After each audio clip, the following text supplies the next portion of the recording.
এবার নিজের ক্যারিয়ারের অনন্য রেকর্ডের সাক্ষী হলেন আর্জেন্টাইন আলেহান্দ্রো গার্নাচো। এই আর্জেন্টাইনের করা গোলকে এবার স্বীকৃতি দেওয়া হয়েছে ইপিএল এ এবারের মৌসুমের সেরা গোলে। শুধু এবারের মৌসুমই নয়, অনেকেরই দাবি গার্নাচোর এই গোল পুস্কাস পাওয়ারও নাকি দাবি রাখে। তবে সেটা যাই হোক, 19 বছরের গার্নাচোর জন্য এক অসাধারণ অর্জনই হয়ে থাকলো। তবে শুধু গার্নাচোই নন, সেরা গোলের ফাইনাল তালিকায় ছিলেন আরো এক আর্জেন্টাইন। নভেম্বরের শেষ সপ্তাহে ইউনাইটেডের হয়ে মাঠে নামার আগে গার্নাচোর এই দলের হয়ে এই সিজনে গোল ছিল মাত্র একটি, সেটিও তার 2 মাস আগে ক্রিস্টাল প্যালেসের বিপক্ষে। দলে তখনও জায়গা পোক্ত নয়, প্রিমিয়ার লিগে ঢুকছিল ইউনাইটেড। এমন অবস্থায় এভারটনের বিপক্ষে গার্নাচো যা করলেন তা এক কথায় অবিশ্বাস্য। ম্যাচের বয়স তখন মাত্র 3 মিনিট। এমন সময় রাশফোর্ডের বাড়ানো বল পান ডিয়াগো দালট।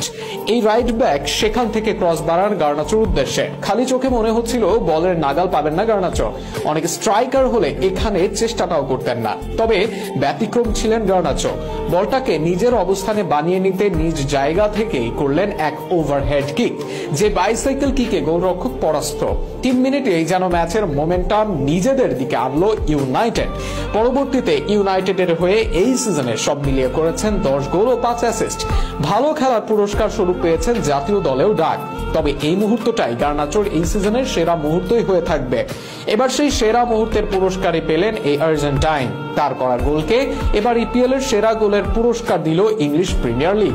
তবে শুধু গার্নাচোই নন, এই তালিকায় ছিল আরো এক আর্জেন্টাইনের নাম। Argentine midfielder Alexis Mac Allister লিভারপুলের হয়ে ফুলহ্যামের বিপক্ষে করেন দারুণ এক সলো গোল। তার গোলটিও বেশ দর্শনীয় হয়ে থাকে সবার কাছে। তবে এই গোলটিকেও পরাজিত করে ইপিএল এর বছরের সেরা গোলই হয়ে থাকলো গার্নাচোর করা সেই গোলটি। সব মিলিয়ে গোল অব দ্য সিজনের জন্য মোট 10 জনকে নমিনেশন দেওয়া হয়, যেই তালিকায় ছিলেন ব্রুনো ফার্নান্ডেজ ও কাইসোদের মতো খেলোয়াড়রা। কাইসোদের ব্রাইটনের বিপক্ষে গোল কিংবা ব্রুনো ফার্নান্ডেজের বার্নলির বিপক্ষে করা গোলকে হারিয়ে দেন গার্নাচো। তবে ইপিএল এর শেষ দিনে মোহাম্মদ কুদুসের করা গোলটি জায়গা পায়নি সেরা 10-এ।